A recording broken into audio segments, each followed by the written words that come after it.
viaje. Sí, ¿no? un poquito. Venga, pues adelante.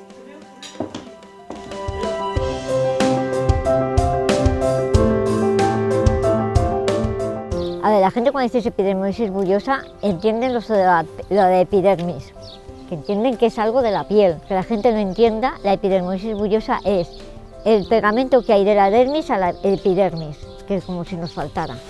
Que el agua que sale de la ducha es como si nos clavaran agujas, porque tenemos heridas abiertas. Básicamente al aire os tenemos que secar. Una enfermedad rara no significa que es una enfermedad contagiosa.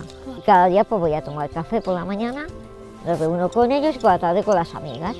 Y ha habido gente que le ha dicho al camarero, al dueño del bar, que por qué voy, que lave esos vasos que puedo tener la lepra.